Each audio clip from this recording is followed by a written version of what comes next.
The first legendary beast master. अध्याय 271। टोरी की पसंद। राय खून को पीछे छोड़कर अपने स्थान पर लौट आए, फिर साफ और मुलायम होकर वापस आए। खैर, वह जितनी मुलायम थी उसका फर उतना सख्त और उतना मोटा नहीं था जितना कि एक रोएदार स्तनपायी का होता है। महायाजक मुस्कुराया जब उसने महसूस किया कि जानवर उनसे मिलने के लिए तैयार होने के बराबर काम कर रहा था, और उसने औपचारिक परिचय का फैसला किया। मैं मुख्य धर्म का महायाजक जॉर्ज हूँ। मुझे लगता है कि आप पहले से ही टोरी को जानते हैं, जो अकादमी में एक आरोही रैंक वरिष्ठ है, और ये यूरी, पेट्रोव और इवान हैं। उन्होंने क्रम से प्रत्येक की ओर इशारा करते हुए समझाया। टोरी एक गोरी थी जो इस ठंड में भी अभी भी क्लीवेज दिखा रही थी, जबकि अन्य तीन जादूगर अपनी पतली और मुहासे से भरे दिखने में समान थे, आरोही रैंक के युवा पुरुषों के रूप में। उन्हें युवावस्था के मुहासे के चरण से आगे निकल जाना चाहिए था, लेकिन उनके लिए यह उनके 20वें दशक में अच्छी तरह से बना हुआ था। काल, डाना, ओफेलिया, सिस्टर टेसा और सिस्टर लोर्ड्स। काल ने परिचय कराया। एक पल के लिए काल को लगा कि टोरी ईर्ष्यालु लग रही है, लेकिन वह उसकी स्थिति के दर्पण में थी, एक पुरुष समूह में एकमात्र महिला, न कि एक महिला समूह में एकमात्र पुरुष। शायद ये समूह की संरचना थी जिससे उसे ईर्ष्या हो रही थी। हॉक डाना के बैकपैक पर उतरने के लिए नीचे आया, और जादूगर ने धीरे से उसके सिर को सहलाया, जबकि लोर्ड्स राय की पीठ पर चढ़ गया। काल ने दूसरे समूह को देखा, जो अभी भी लड़ाई से उबर रहे थे और बहुत थके हुए थे और दूर जाने के लिए तैयार नहीं थे। आपकी क्या योजना है? क्या आप मुख्य लाइनों पर वापस जाने वाले हैं, या आप लाइनों के पीछे यहाँ बाहर रहने वाले हैं और शिकार करते रहेंगे? मुझे पता है कि फॉलबैक ऑर्डर के दौरान आपको अपनी स्थिति से मुश्किल से बाहर निकलना पड़ा था, लेकिन थोड़े प्रयास से मुझे यकीन है कि आप भटकते हुए फ्रॉस्ट जायंट गश्ती दल को चकमा दे सकते हैं। उसने पूछा। उच्च पुजारी जॉर्ज ने काल को ऐसे देखा जैसे वह पागल हो। तुम यहाँ बाहर रहने की योजना बना रहे हो? हम फ्रॉस्ट जायंट लाइनों के पीछे हैं। अगर हम पर हमला होता है तो मदद के लिए कोई और नहीं है। हमें नहीं पता था कि तुम पास में हो, लेकिन दूसरे समूह लाइन के दूर किनारे पर एक साथ हैं, यहाँ से पूरे दिन की पैदल दूरी पर। काल ने सिर हिलाया। हाँ, हमें यहाँ कुछ काम करने हैं, और हमें ये देखने के लिए कहा गया है कि क्या हम वापस जाने से पहले तापमान में बदलाव का कारण पता लगा सकते हैं। अगर तुम्हारे पास कोई विचार है तो वह बढ़िया होगा, लेकिन ऐसा लगता है कि फ्रॉस्ट जायंट के प्रकट होने से पहले तापमान गिर रहा है, इसलिए ये किसी तरह का क्षेत्र प्रभाव होना चाहिए। सभी जादूगर थोड़े सदमे में दिख रहे थे, और काल जानता था कि वे बस घर जाना चाहते थे और अब यहाँ बाहर नहीं रहना चाहते थे। यह उनके लिए एक विकल्प हो सकता है या नहीं भी हो सकता है, लेकिन कम से कम वह उन्हें मानव लाइनों तक पहुँचने में मदद कर सकता था। क्यों न हम आपको दक्षिण की ओर ले जाएं, और फिर आप लाइनों के बीच खुले मैदान में भाग सकते हैं। फ्रॉस्ट जायंट्स को आपका पीछा नहीं करना चाहिए, और आप मुख्य बल की सुरक्षा में वापस आ जाएंगे। उन्होंने सुझाव दिया। और मुख्य लाइन से आगे निकलने में हमारी मदद करने के बाद आप कैसे भागने की योजना बना रहे हैं? वे आपको ऐसे ही नहीं जाने देंगे? टोरी ने पूछा। काल मुस्कुराया, और जादूगरों को एक शिकारी की आभा से थोड़ा कांपना पड़ा जो उसने छोड़ा था। मुझे लगता है कि हम खुद को इतनी देर तक संभाल सकते हैं कि नज़रों से ओझल हो जाएं। दूसरे समूह ने चिंतित भाव से देखा, फिर हाई प्रीस्ट जॉर्ज के जवाब देने से पहले अपने सिर हिलाए। मुझे लगता है कि मुख्य बल में फिर से शामिल होने का बेहतर अवसर मिलने तक समूहों को विलय करना बेहतर है। हम आपके मिशन में सहायता करेंगे, और अतिरिक्त संख्या से यह सभी के लिए सुरक्षित हो जाएगा। काल को यकीन नहीं था कि यह सच है। दूसरा समूह उतना सक्षम नहीं दिख रहा था, लेकिन उन्हें यह बताने से शायद गंभीर अवसाद की स्थिति पैदा हो सकती है, और कोई व्यक्ति युद्ध में खुद को साबित करने के लिए कुछ बेवकूफ़ी कर सकता है। ठीक है, पार्टी में आपका स्वागत है। हर किसी की विशेषता क्या है?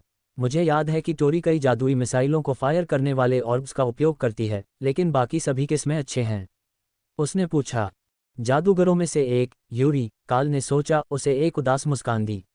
हम सभी अग्नि तत्व विशेषज्ञ हैं जो गोलेम मंत्र जानते हैं। सिद्धांत रूप में ये हमारे साथ 3 योद्धाओं के होने जितना अच्छा होना चाहिए, लेकिन उस समूह ने गोलेम को नष्ट कर दिया। दाना ने भौहें सिकोड़ी। वे आपसे एक रैंक ऊपर हैं। क्या आप में से कोई टिकाऊ निर्माण या बुनियादी के बजाय एक उन्नत बाधा मंत्र जानता है? वे सभी शर्म से अपना सिर हिलाते रहे। काल ने कंधे उचका दिए।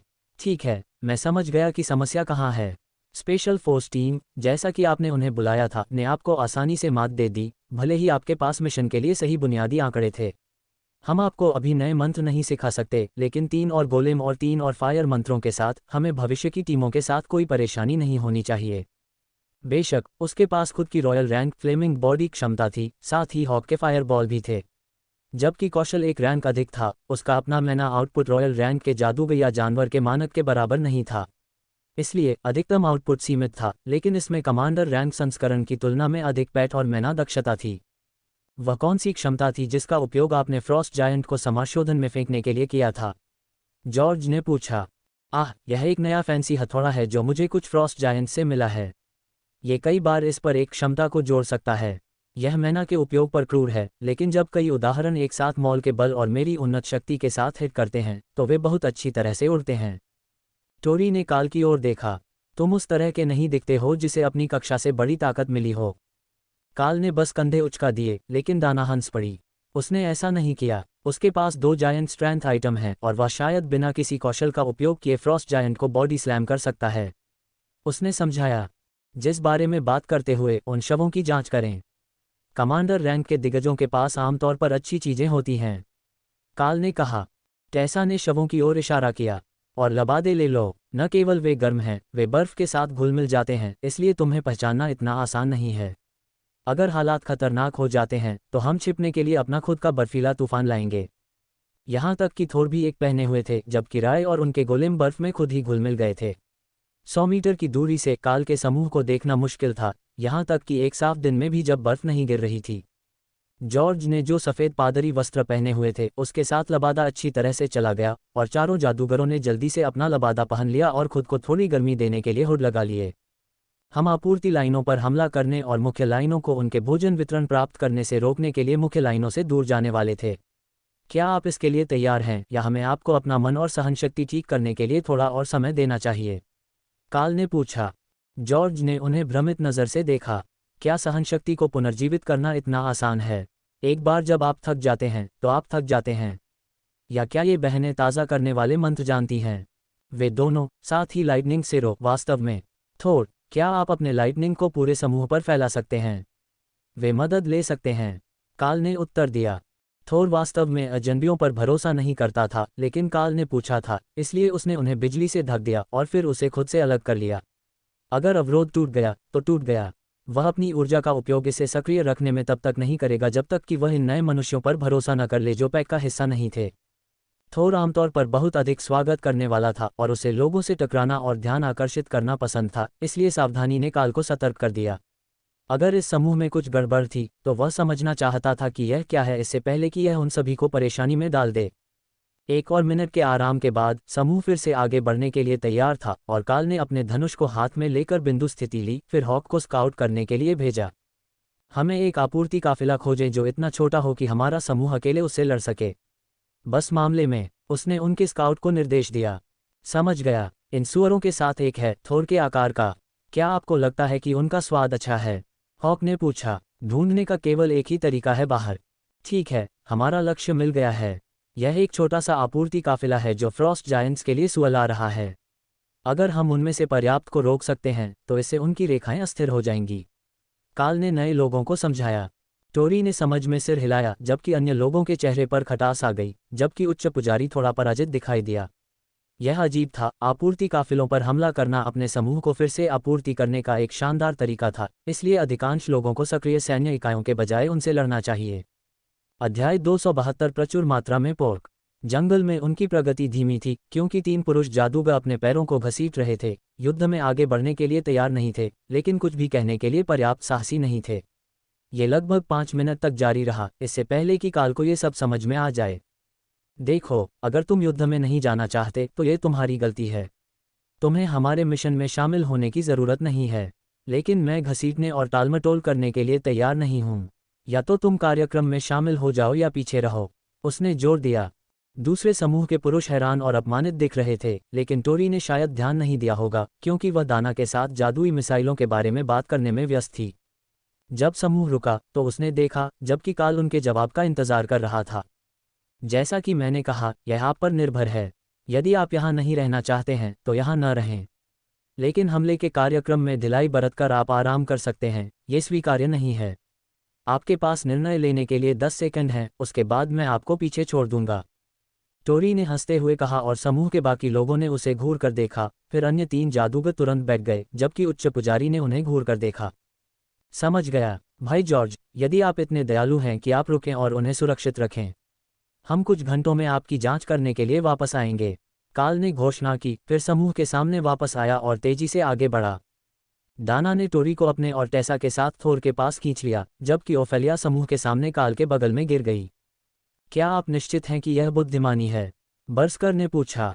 ये हमारे लिए है। अगर वे लड़ने के लिए बहुत कायर हैं और वे ठीक से युद्ध की ओर नहीं चलेंगे तो वे एक बोझ हैं, और अगर वे यहाँ कहीं भी हैं तो ये सभी के लिए सुरक्षित है। काल ने फुसफुसाते हुए कहा। आपूर्ति काफिले में दिग्गजों की भी तैनाती नहीं थी। यह आइस ट्रॉल्स और यति थे, जिसने हॉक को इस हद तक क्रोधित कर दिया कि वह खुद ही हमला करने के लिए तैयार हो गया।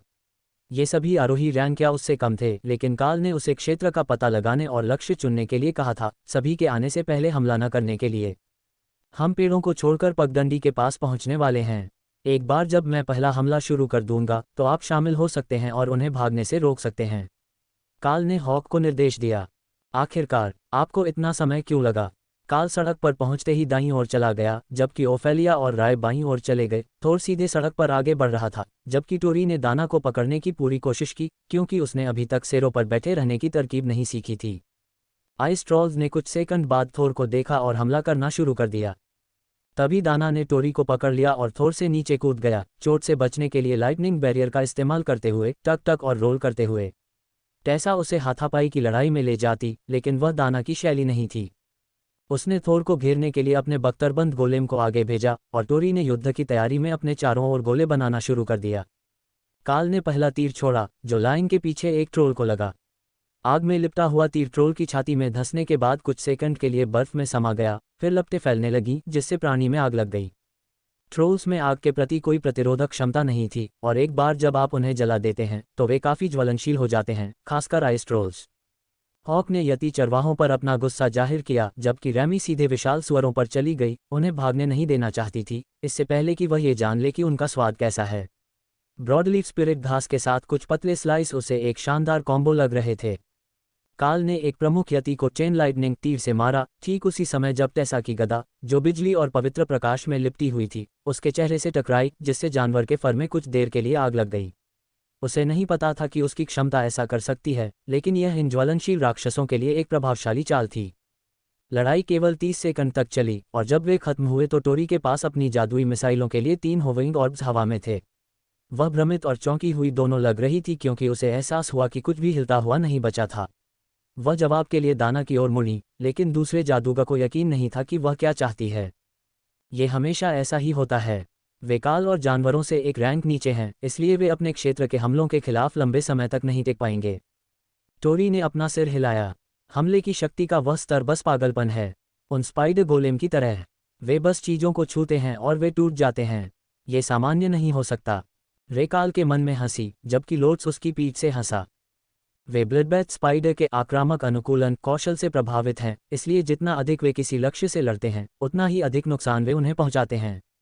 वे कुछ समय से उच्च रैंक वाले आइस एलिमेंट लक्ष्यों से लड़ रहे हैं, और वे स्वाभाविक रूप से अधिकांश कमांडर रैंक कौशल की तुलना में अधिक नुकसान पहुंचाते हैं। इससे पहले भी जब रे ने उनके कवच को बढ़ाने और भी अधिक हमला करने के लिए उनमें टिकाऊ निर्माण कौशल जोड़ा था। ये वास्तव में अनुचित है कि वे कितना नुकसान पहुंचाते हैं, लेकिन उनमें से केवल कुछ ही हैं। अगर हमारे पास 50 छोटे होते तो यह और भी बेहतर होता। प्रकृति पादरी ने मजाक किया। टोरी छोटे छोटे जानलेवा मकड़ियों से घिरे युद्ध के मैदान के विचार से घृणा से कांप उठी। ठीक है, इसका निश्चित रूप से मनोवैज्ञानिक प्रभाव होगा। उसने अनिच्छा से सहमति व्यक्त की। लेकिन हम इस सब के साथ क्या करने जा रहे हैं? ये सड़क पर ही है और अगला गश्ती दल इसे मिनटों में देख लेगा। रे ने सभी सुअरों को पकड़ लिया और उन्हें हॉक के स्थान पर फेंक दिया, सिवाय एक रैमी के, जबकि 4 गोलेम ने हॉक के लिए बाकी शवों को एक साथ ढेर करने के लिए काम किया ताकि एक अलाव बनाया जा सके। वे वास्तव में अच्छी तरह से जलते हैं। 15 मिनट में वे राख हो जाएंगे। उसके बाद अन्य गश्ती दल में से किसी को भी पता नहीं चलेगा कि यहाँ क्या हुआ था। काल ने टीम के काम करते समय समझाया। फिर उसने दक्षिण की ओर इशारा किया। चलो बेवकूफ़ों की जांच करते हैं। वे शायद अब तक लाइनों से आगे दक्षिण की ओर एक अनुरक्षक चाहते हैं। मुझे नहीं लगता कि आपको कोई अंदाजा है कि उनका मुद्दा क्या है न? आखिरी बात टोरी को निर्देशित की गई थी, जिसने आह भरी और सिर हिलाया। मैंने उन्हें अपने साथ मिशन पर जाने के लिए सहमत करने के लिए थोड़ा बहकाया होगा। वहाँ 2 जादूगर और एक पलाडिन प्रकार का योद्धा होना चाहिए था, लेकिन वह नहीं आया और उसकी जगह दूसरे जादूगर को भेज दिया। फिर जब जादूगरों को पता चला कि मुझे वास्तव में मिशन के लिए एक समूह की आवश्यकता है और वे संभोग करने नहीं जा रहे थे, तो वे नाराज़ होने लगे और घर जाने के लिए बहाने तलाशने लगे। हाई प्रीस्ट जॉर्ज पहले दिन दोपहर से ही हम सभी से परेशान है और मुझे संदेह है कि जब वह वापस आएगा तो वह हम सभी पर अभिजात वर्ग के अनुचित आचरण के लिए रिपोर्ट करने की योजना बना रहा है। उसने समझाया। काल के चेहरे को देखकर टोरी थोड़ी झिझकी। देखो, मुझे पता है कि यह एक घिनौना काम था, लेकिन मैं स्नातक होने से पहले मोर्चे पर लड़ना और कुछ क्रेडिट प्राप्त करना चाहता था। अगर वे बस इसे सहन कर लेते और वह काम करते जिसके लिए वे सहमत थे तो ये ठीक होता। ठीक है, हम देखेंगे कि जब हम वापस आएंगे तो उनका रवैया सुधरेगा या नहीं। अगर नहीं, तो हमें कुछ करना होगा। या तो उन्हें छिपाने के लिए कोई सुरक्षित जगह ढूंढो या उन्हें मुख्य लाइनों पर वापस लाने का कोई तरीका ढूंढो। कम से कम तुम वापस जाने से पहले कुछ लोगों को मारने में तो कामयाब रहे। काल ने जवाब दिया।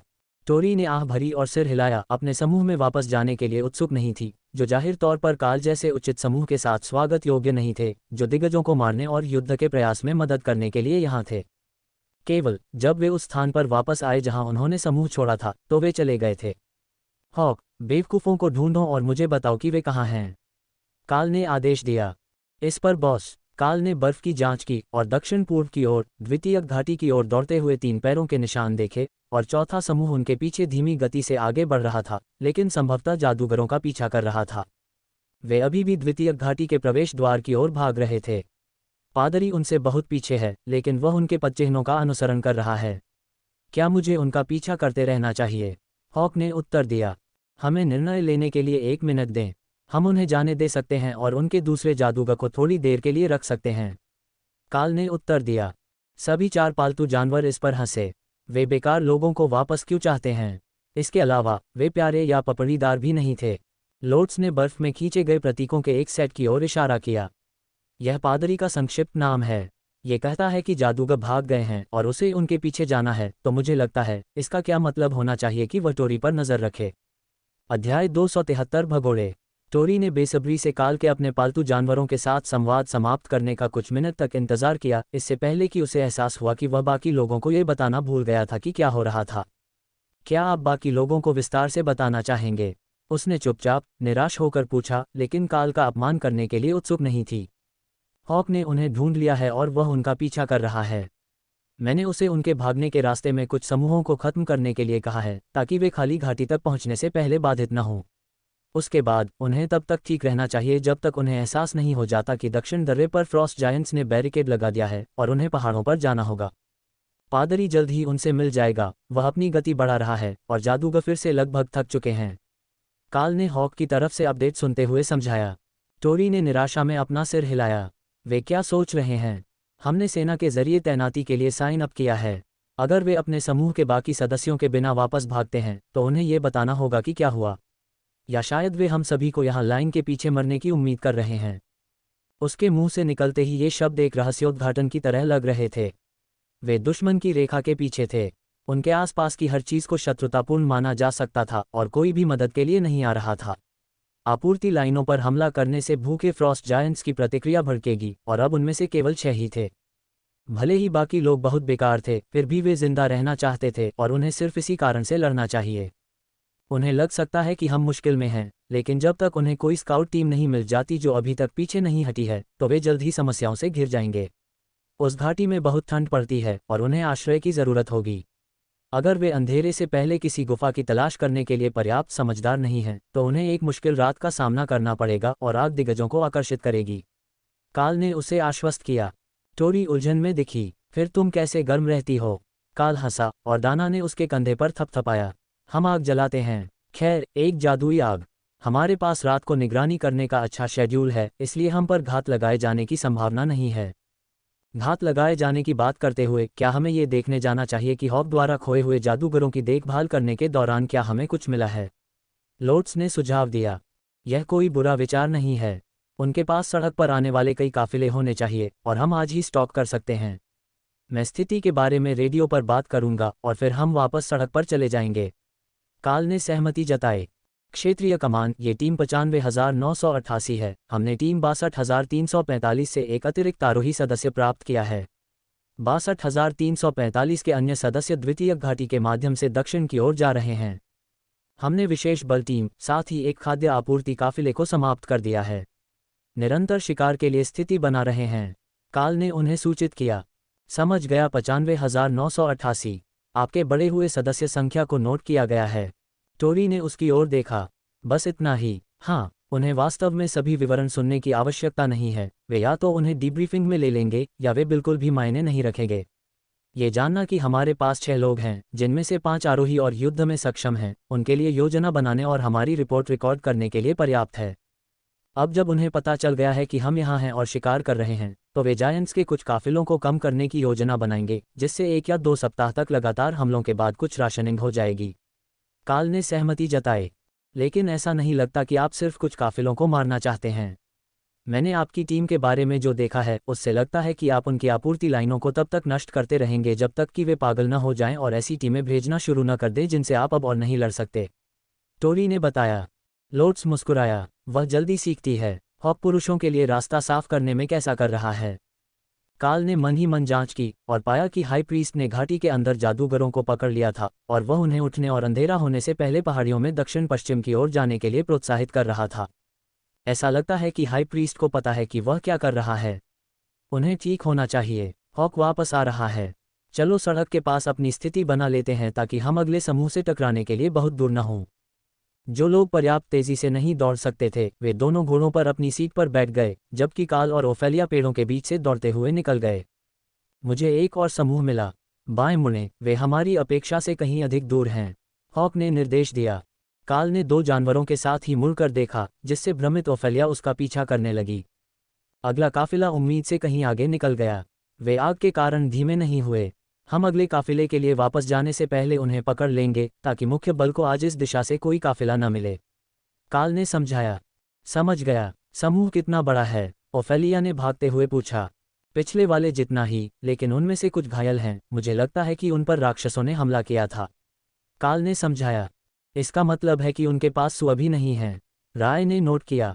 हॉक ने जल्दी से गिनती की और जब उसे पता चला कि समूह में 20 सुअरों के बजाय केवल 17 सुअर हैं, तो वह मन ही मन चिल्लाया, किसी ने उसके सुअर चुरा लिए। काल हंसा। मुझे लगता है कि नियम है कि जो खोजता है वही पाता है। वे तब तक आपके नहीं हैं जब तक आप उन्हें नहीं ढूंढ लेते। खैर, अब मैंने उन्हें ढूंढ लिया है और 3 गायब हैं, हॉक ने शिकायत की। दोष सीधे उन घायल गार्डों पर लगाया जिन्हें वह अपने नीचे देख सकता था। ओफेलिया ने काल को उत्सुकता से देखा। तुम मुस्कुरा रहे हो, इसमें क्या मजाक है। समूह पर यहाँ आने के रास्ते में हमला हुआ और उन्होंने 3 सुअर खो दिए। हॉक उन पर गुस्सा है कि उसके सुअर वहां पहुंचने से पहले ही खो गए। जब वे भाग रहे थे तो बरसकर जोर से हंसने लगा। वह बहुत ही एकनिष्ठ व्यक्ति है। कोई बात नहीं, हम बाकी सुअरों को उसके लिए बचा लेंगे। वह उन्हें अपने स्थान पर रख सकता है और जब चाहे तब खा सकता है। सबसे अच्छी बात यह थी कि हॉक शायद उन्हें खा भी नहीं पाएगा। सुअर बहुत बड़े थे, बहुत बड़ी किस्म के, लेकिन वे ज्यादातर समय केवल जागृत रैंक के थे और हॉक अपनी वृद्धि को स्थिर रखने के लिए थोड़ी मात्रा में ऊर्जा सघन भोजन पसंद करता था। झुंड अपने आसपास की चीजों पर ध्यान दिए बिना ही तेजी से आगे बढ़ रहा था। तभी काल का पहला तीर लगा और हॉक ने अपने सुअरों को खोने के लिए उन पर बमबारी शुरू कर दी। चरवाहे पहले से ही पिछली लड़ाई से थक चुके थे और वे सिर्फ सांकेतिक प्रतिरोध ही कर सकते थे। जब राय ने उनके उपकरण उतारने शुरू किए तो शवों में से आखिरी शव अभी भी हिल रहे थे, जिससे सफाई प्रक्रिया में दक्षता आई। ओफेलिया ने ढेर की ओर इशारा किया और अपने वेबियर रूप से वापस मानव रूप में बदल गई। अगर कोई उन्हें चाहता है तो हमारे पास 2 छड़ें हैं। यह एक जादूगर और पादरी जैसी चीज लगती है। टेसा ने उन्हें पहचाना, फिर उन्हें टोरी और दाना को दे दिया।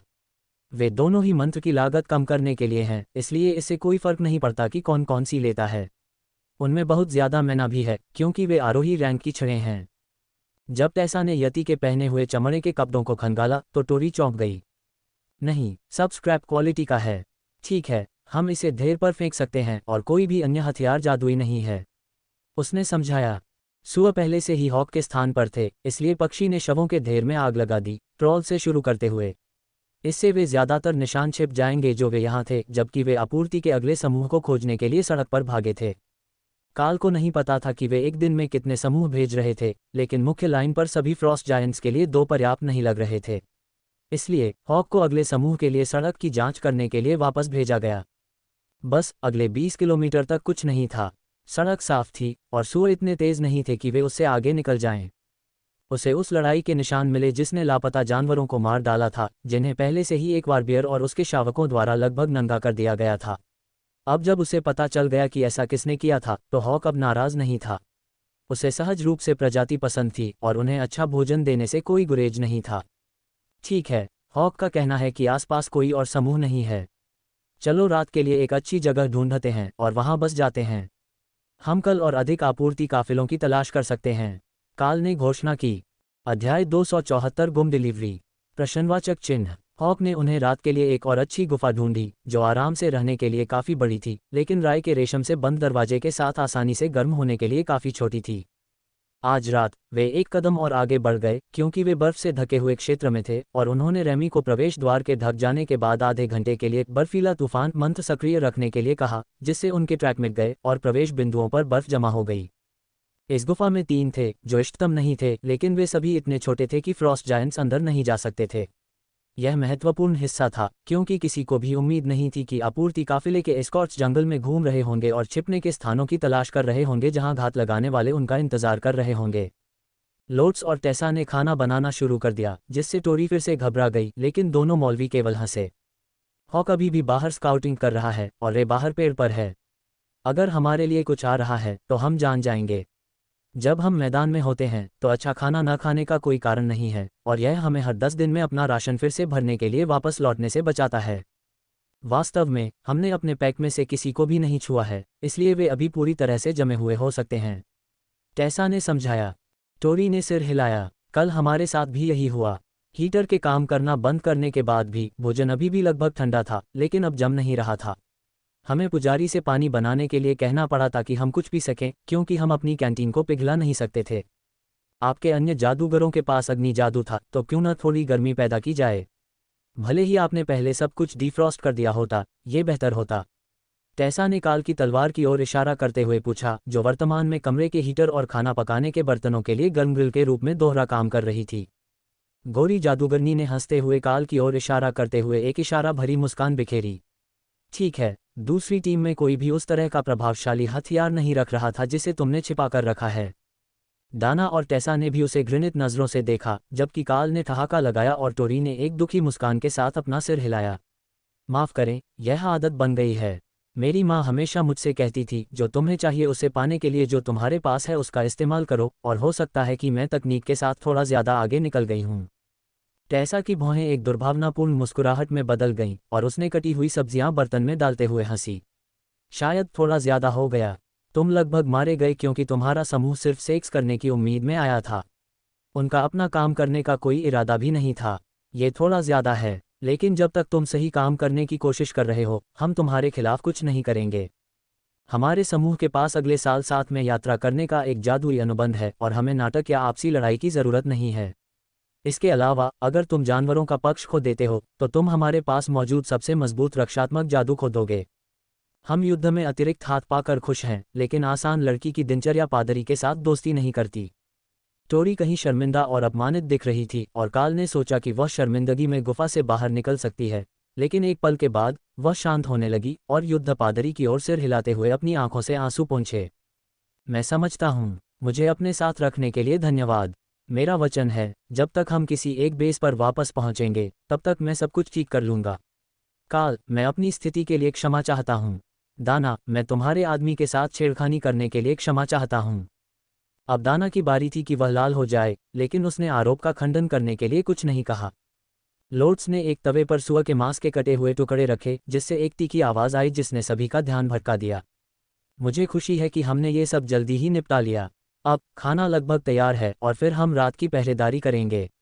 मैं पहली पाली लूंगा, दूसरी पाली किसके पास है? उसने अपने चेहरे पर शरारती मुस्कान के साथ पूछा। मैं लूंगा, दाना ने सहमति जताई। और मैं तीसरी पाली लूंगा, काल ने फैसला किया।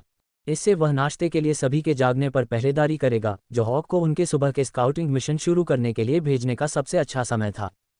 काल ने रे को गुफा की दीवारों पर सभी झूलों को रेशम से जोड़ने के लिए कहा और फिर ब्लेड पर आग की लपटों को थोड़ा कम कर दिया ताकि गुफा का पिछला हिस्सा आराम से गर्म रहे, लेकिन वे रेमी के बर्फीले तूफान के बाद निकास के आसपास जमा हुई बर्फ को न पिघलाएं। झूले, यह अलग है, टोरी ने उन्हें स्थापित करते समय बड़बड़ाया। हम अतिरिक्त नहीं लाए, लेकिन अगर आप 2 स्लीपिंग बैग एक साथ शेयर करें और जिप करें तो यह ज़्यादा गर्म रहता है। एक आपके ऊपर होता है और दूसरा झूले के नीचे। साझा शरीर की गर्मी एक आरामदायक रात बनाती है, लोट्स ने सुझाव दिया। ओफेलिया ने खुशी से सिर हिलाया। तो तुम मेरे साथ हो? मैं अलग हूँ और मैं भालू के रूप में सोने की योजना बना रहा था, लेकिन हम साझा कर सकते हैं।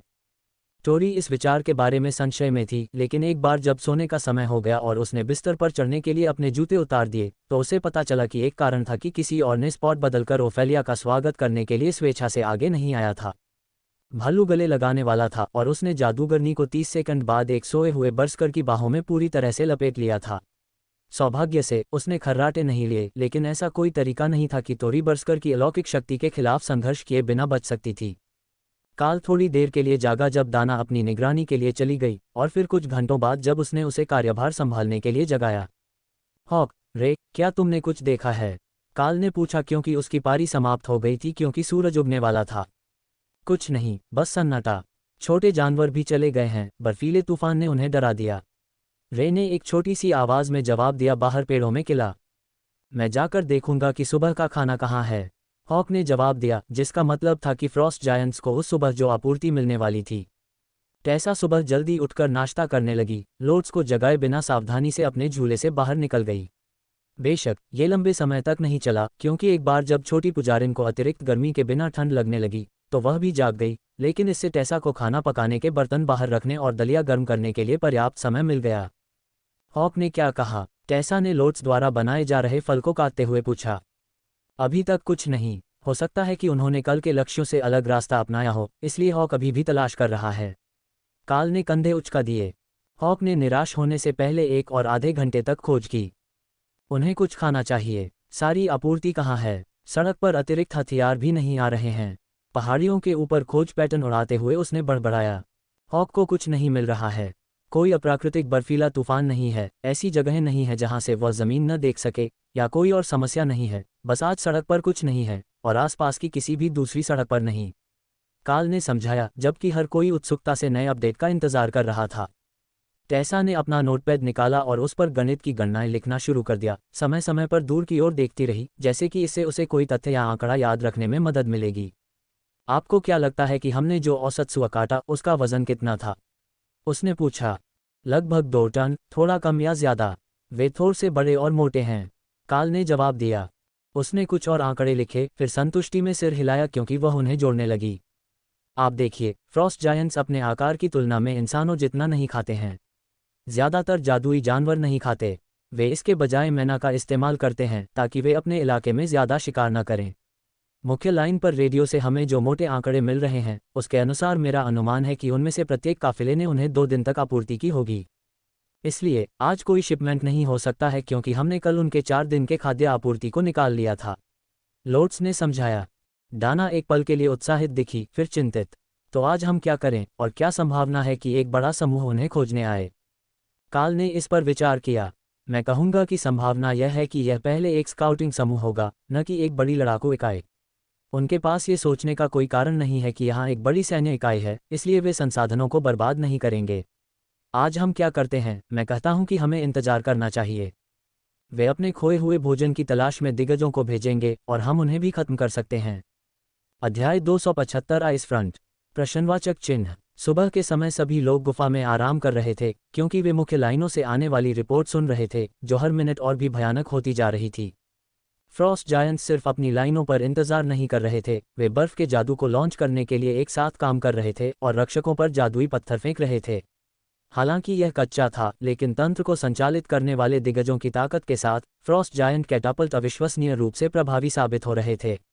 बर्फ के पत्थर प्रभाव पर फट गए, जिससे हर तरह से उतना ही नुकसान हुआ जितना किसी भी तोपखाने के गोले से, यहां तक कि बख्तरबंद लक्ष्यों के खिलाफ भी। मुख्य लाइनों से ऐसा लग रहा था कि वे किसी आपदा के बीच में हैं, और एक बिंदु पर काल को यथोचित रूप से यकीन था कि उसने जोडी की आवाज़ सुनी थी जो भारी हताहतों के लिए एक इकाई को पीछे हटने की घोषणा कर रही थी।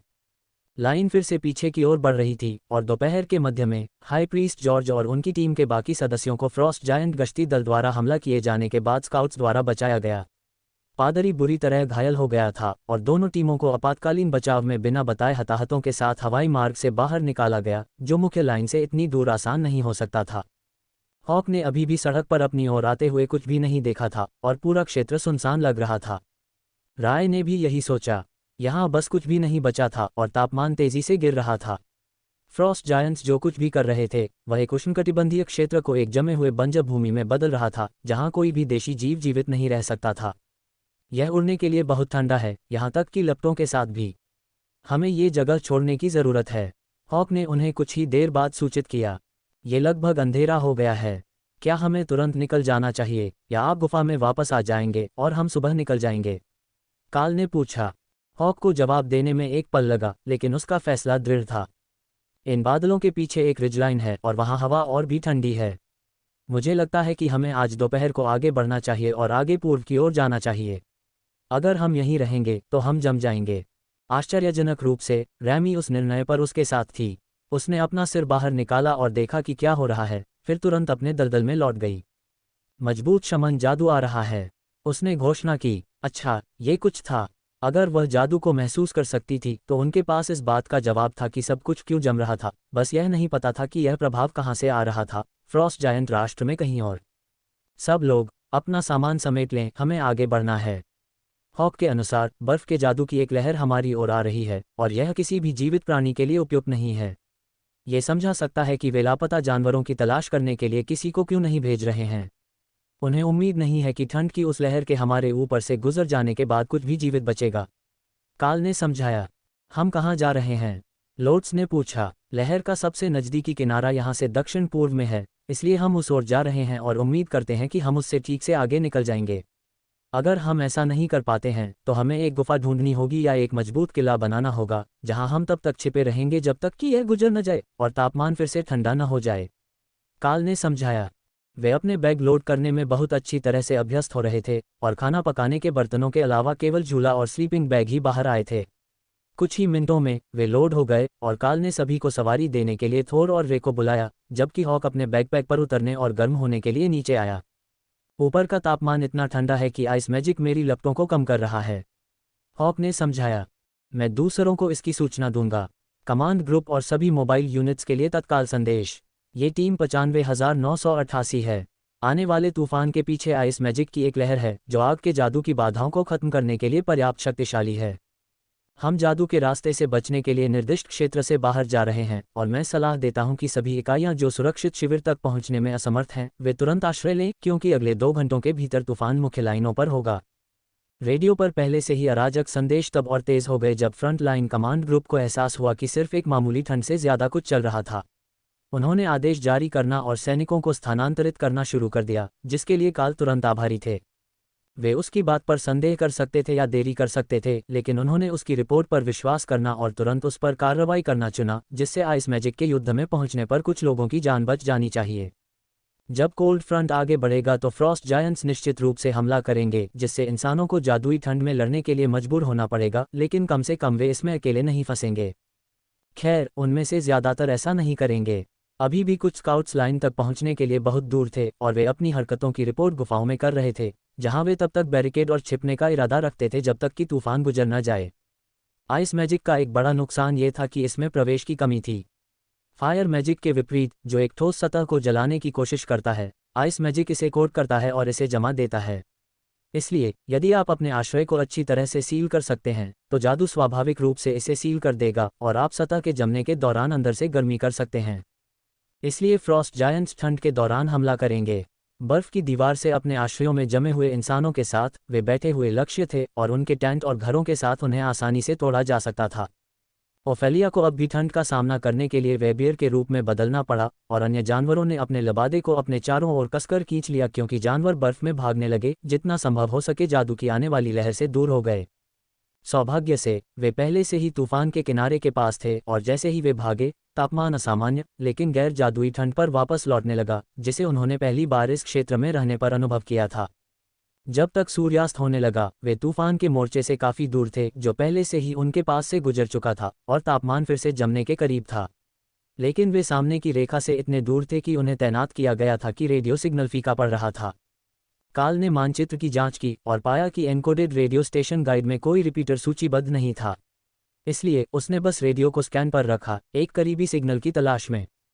ये चैनल के माध्यम से पहले चक्कर पर बंद हो गया और स्पीकर के माध्यम से एक स्पष्ट आवाज आई, जो एक पलटवार के लिए निर्देश दे रही थी।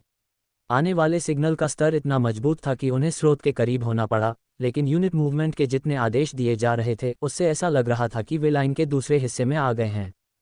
काल को यकीन था कि वे इतनी दूर नहीं आए हैं, अगला हिस्सा उनके तैनाती बिंदु से 100 किलोमीटर से अधिक दूर होना चाहिए। लेकिन एक बार जब उन्होंने मानसिक रूप से उनकी हरकत की गणना की तो उन्हें एहसास हुआ कि वे अब उनसे केवल 30 किलोमीटर दूर हो सकते हैं। उन्होंने खुद को मानचित्र पर रखने के लिए एक पल लिया और फिर इस नए कमांडर को एक रिपोर्ट भेजी। जोन 17, ये टीम 95,988 है। हम एक जादुई ठंडी हवा से बचने के लिए स्थानांतरित हो गए हैं जो हमें आपके क्षेत्र में रखती है। सावधान रहें, हमने अपनी टीम के साथ जानवरों को वश में किया है। काल ने उनके स्थान के लिए मानचित्र कोड के साथ रिपोर्ट की। अद्भुत समय 95,988। क्या आप कमांडर के नेतृत्व वाली टीम हैं? हमारे पास एक फायर मिशन है जो आपके स्थान के पास हमारे स्काउट से बच गया है। यदि आप अंधेरे से पहले उन्हें खत्म कर सकते हैं तो मैं अतिरिक्त मिशन पुरस्कार दे सकता हूं। आत्मविश्वास से भरी आवाज ने उत्तर दिया, साथ ही मानचित्र स्थान कोड भी दिया। काल ने मानचित्र की जांच की। ये नज़दीक होगा, लेकिन वे अधिकांश टीमों की तुलना में बहुत तेज़ गति से आगे बढ़ रहे थे। समझ गया, अब हम उस पर हैं। उसने एक पहाड़ की ओर अपनी दिशा बदल दी जो वैसे भी रात बिताने के लिए तार्किक स्थान था, क्योंकि वहां बड़े पेड़ थे, साथ ही गुफाएं होने की संभावना भी थी। जैसे ही उसने ऐसा किया, ओफेलिया ने उसे चिंतित नज़र से देखा। आप यह नहीं पूछने जा रहे हैं कि हम किससे मुकाबला कर रहे हैं? उसने पूछा। वे इसे नहीं देख सकते हैं, इसलिए वे हमें किसी भी तरह से निश्चित रूप से नहीं बता सकते हैं। लेकिन अगर वे एक कमांडर के नेतृत्व वाली टीम भेजने को तैयार हैं तो ये सबसे अधिक संभावना एक विशेष बल टीम होगी। काल ने उत्तर दिया। हॉक ने अपने लक्ष्य की तलाश में आकाश की ओर उड़ान भरी और थोड़ी गर्म हवा का आनंद लिया, जिससे उसे अपनी लपटों को गर्म रखने के लिए तनाव नहीं हुआ। मैंने उन्हें पकड़ लिया है। 20 फ्रॉस्ट जायंट्स, 4 कमांडर जिन्हें मैं देख सकता हूं, और एक रिजलाइन के पीछे छिपे हुए 10 कैटापल्ट। मैं सेना की रेखाएं भी देख सकता हूं। मुझे लगता है कि जायंट्स हमारे सैनिकों पर अंधाधुंध गोलियां चला रहे हैं, हॉक ने बताया। अध्याय 276 नीड फॉर स्पीड। उस समाचार के साथ ये बिल्कुल सही लगा कि मुख्य लाइनें उन्हें अंधेरे से पहले दिग्गजों को खत्म करने के लिए एक जरूरी मिशन पर भेज रही थीं, जब बोल्डर अंधेरे में छिप जाएंगे जब तक कि वे लगभग शिविर में नहीं पहुंच जाते। लाइन का ये हिस्सा इतनी दूर तक क्या कर रहा था, यह एक रहस्य था, लेकिन अगर वे अन्य मुख्य लाइन हिस्से से बेहतर कर रहे थे तो यह उनकी ओर से अच्छा काम था जो उन्हें उस स्थिति में ले आया। 20 विशाल तोपखाने की टीम जिसमें 4 कमांडर उनका नेतृत्व कर रहे हैं। क्या पहले की तरह ही रूटीन सभी के लिए काम करता है? काल ने थोर की पीठ पर सवार जादूगरों को पुकारा। टेसा ने उसे अंगूठा दिखाया और दाना ने सिर हिलाया, जबकि टोरी ने जादुई मिसाइल फायरिंग ऑर्ब्स बनाना शुरू कर दिया, जिसका इस्तेमाल उसने अपनी प्राथमिक आक्रामक क्षमता के रूप में किया। मैना लागत को फैलाने से उसके लिए लड़ाई बहुत आसान हो गई, और अगर उसके पास उनमें से एक समूह होता तो वे आते ही कई कमजोर लक्ष्यों को खत्म कर सकते थे। 200 मीटर अगली रिज के ठीक ऊपर, हॉक ने रिपोर्ट की। तैयार हो जाओ, हम रिज के पीछे चार्ज कर रहे हैं। काल ने टीम को सूचित किया। उसने अपना धनुष निकाला और दौड़ते हुए फायर करने के लिए तैयार हो गया। जायंट्स एक पहाड़ी के नीचे थे जो रक्षकों के लिए बहुत बुरा था, लेकिन उन्हें गोल्डन ड्रैगन नेशन स्काउट्स की नज़र से दूर रखता था। ऊपर की ओर होने के कारण काल ने अपना पहला तीर छोड़ा, ठीक उसी समय जब थोर और रे ढलान से नीचे की ओर चार्ज करना शुरू कर रहे थे। वह विशेष रूप से शूटिंग और दौड़ने में कुशल नहीं था, लेकिन यह संभव था, और वह अभी भी उन्हें चेन लाइटनिंग से मार रहा था, जबकि थोर तोपखाने के स्थान पर बंद हो गया था। जब वे नीचे पहुंचे तो टोरी अपनी पीठ से लुढ़क गया, और दाना ने थोर की पीठ से स्पष्ट रूप से कूदने से पहले फ्रॉस्ट जायंट रैंकों में अपने गोलेम को डालने के लिए खड़ी हो गई। रे और लोड्स पेड़ों में गायब हो गए थे, लेकिन स्पाइडर गोलेम पहले से ही कमांडरों के लिए जा रहे थे। केवल ओफेलिया को लड़ाई से कुछ सेकंड पहले छोड़ दिया जब थोर एक खुशनुमा चीख के साथ गुलेल से टकराया। खंभे तोड़ते हुए जब फ्रॉस्ट जायंट्स हताशा में दहाड़ रहे थे तो वह खुशी से चिल्लाया। काल करीब आ गया ताकि वह ओफेलिया को सहायता प्रदान कर सके, जिसे इस भीड़ भरे युद्ध में अपनी पीठ पर नजर रखने के लिए किसी की जरूरत थी, लेकिन उसने अभी के लिए अपना धनुष बाहर रखा। 10 मीटर की दूरी से फायर करना 100 मीटर से भी ज्यादा प्रभावी था, भले ही वह इतना करीब था कि वह ब्लेड के जरिए अपने कौशल का इस्तेमाल कर सकता था। जब जायंट्स ने उस पर हमला किया तभी उसने 2 हाथ वाले ब्लेड पर स्विच किया और ओफेलिया के साथ नज़दीकी लड़ाई में शामिल हो गया। रॉयल रैंक फ्लेम बॉडी समूह के आरोही सदस्यों का काम जल्दी से निपटा रहा था, जबकि हॉक के आग के गोले और स्पाइडर गोलेम ने कमांडरों को लड़ाई में सहायता करने से रोक दिया। हमें और गति की ज़रूरत है, राय ने शिकायत की, क्योंकि उसने गोलेम के दूसरे सेट को बुलाया ताकि फ्रॉस्ट जायंट्स द्वारा काटे गए गोलेम की जगह ले सके।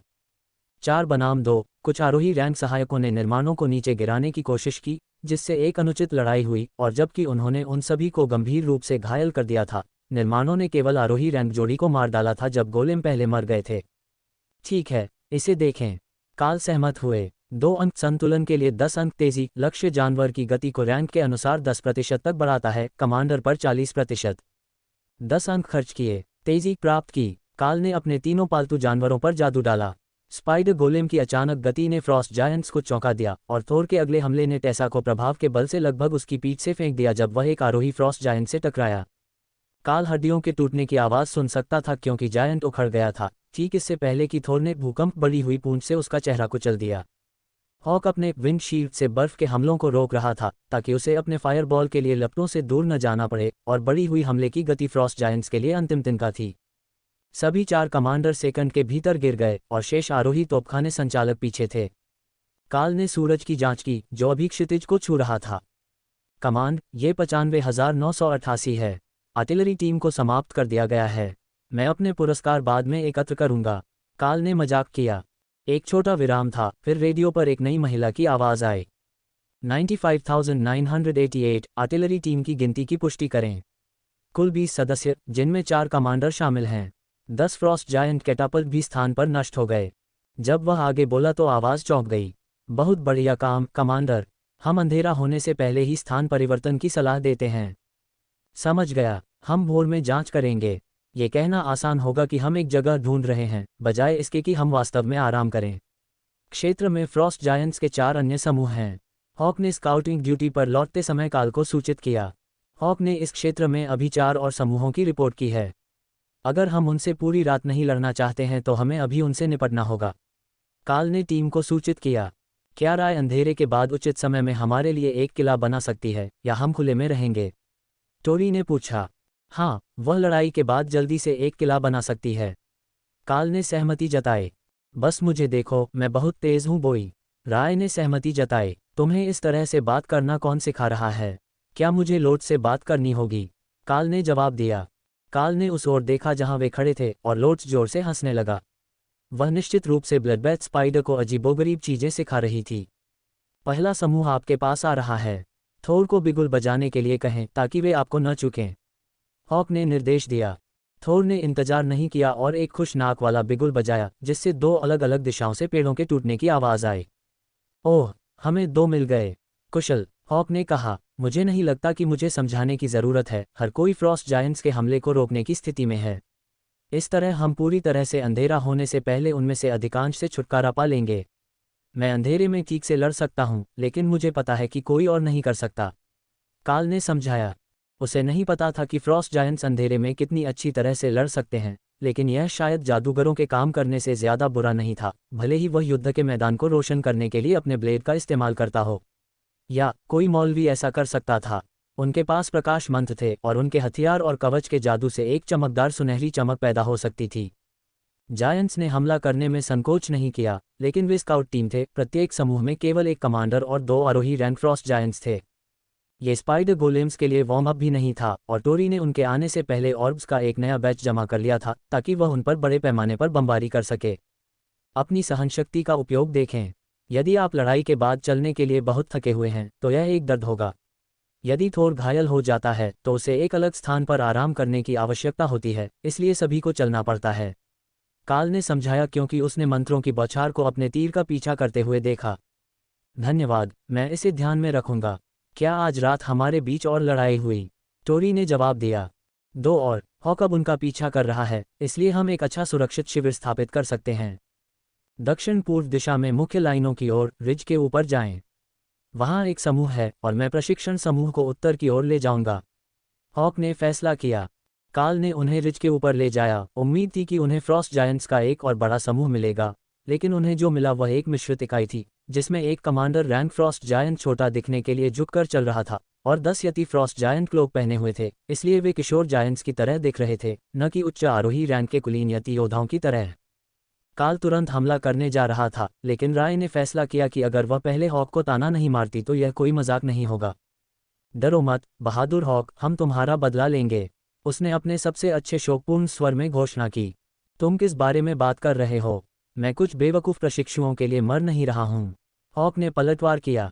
नहीं, हमें कुलीन यति की एक पूरी टीम मिली जो सजी धजी थी बेबी जायंट्स के रूप में। राय ने उसे सूचित किया।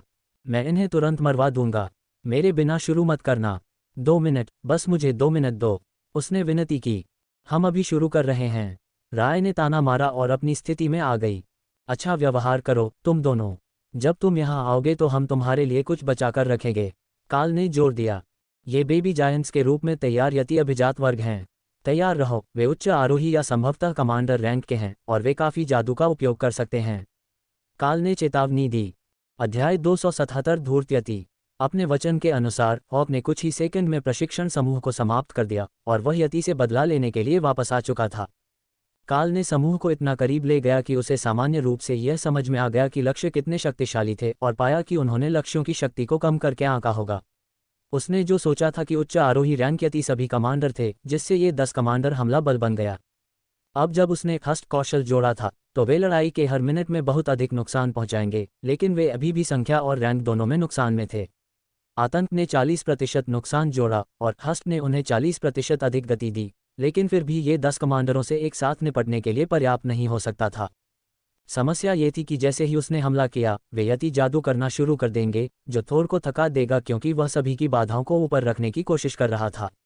एक बार अवरोधों के नीचे जाने के बाद हर कोई परेशानी में था, इसलिए थोर को गोलेम की रक्षा पर ध्यान केंद्रित करने के लिए अग्रिम पंक्ति से वापस खींचना पड़ा। उन्हें जो करने की ज़रूरत थी वह था लक्ष्यों को जितनी जल्दी हो सके खत्म करना, इससे पहले कि वे बहुत अधिक नुकसान पहुंचा सकें। ये वही था, या फिर गोलेम के साथ लक्ष्य पर घात लगाने का एक तरीका खोजना और उन्हें विनाश तक लड़ने देना, फिर और अधिक भेजना, अधिमानतः बिना किसी की नज़र में आए। यदि वे कुछ लक्ष्यों को मार सकते हैं तो यह इतनी संभावना को बराबर कर देगा कि काल लड़ने में अधिक सहज होगा। ठीक है, मेरे पास एक योजना है। अभी सभी लोग पीछे रहें और जब शामिल होने का समय आएगा मैं आपको फ़ोन करूंगा। राय, पेड़ों में छिप जाओ और अपने गोलेम को समूह में बुलाओ। उन्हें लड़ने दो, लेकिन जब तक मैं संकेत न दूं तब तक खुद को नज़र में मत आने दो। जब गोलेम लड़ रहे होंगे तो मैं दूसरी तरफ से तीर चलाना शुरू कर दूंगा। उन्हें धीमा करने के लिए चेन लाइटनिंग का उपयोग करूंगा। लक्ष्य उनमें से 2 या 3 को तुरंत खत्म करना है, फिर हमला करना है। 10 कमांडर बहुत ज़्यादा हैं, लेकिन अगर हम घात लगाकर उन्हें 6 तक कम कर सकते हैं तो ये प्रबंधनीय होगा, काल ने समझाया। टेसा ने इशारा किया। आपको जल्दी करना चाहिए क्योंकि हॉक वापस आने के बाद इंतज़ार नहीं करने वाला है। कोई बात नहीं, अगर उन्हें लगता है कि यह एक राक्षसी हमला है तो जब आप पास आएंगे तो वे जादूगरों के लिए तैयार नहीं होंगे। थोर, खुद को लड़ाई में बहुत ज़्यादा उलझने की कोशिश मत करो। गोलेम्स को यति आइस मैजिक के खिलाफ टिके रहने के लिए तुम्हारी लाइटनिंग की ज़रूरत होगी, काल ने कहा। थोर ने सिर हिलाया और झुंझलाहट में ज़मीन पर पैर पटकने लगा, लेकिन वह आदेश समझ गया। ठीक है, मैं चलता हूँ।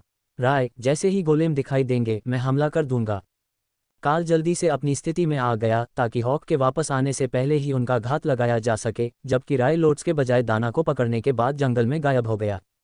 उसने पहले से ही आतंकवाद को सक्रिय कर दिया, क्योंकि यह स्वाभाविक रूप से गोलेम तक फैल जाएगा, और फिर एक बड़ी झाड़ी के पीछे जाकर बैठ गया जहां उसके तीर उसके स्थान को उजागर किए बिना फायर किए जाएंगे। चेतावनी की पहली घुरघुराहट ने गोलेम की उपस्थिति को चिन्हित किया और पूरे गश्ती दल ने काल की ओर पीट कर ली, जिसने जितनी तेजी से संभव हो उतनी तेजी से फायर करना शुरू कर दिया।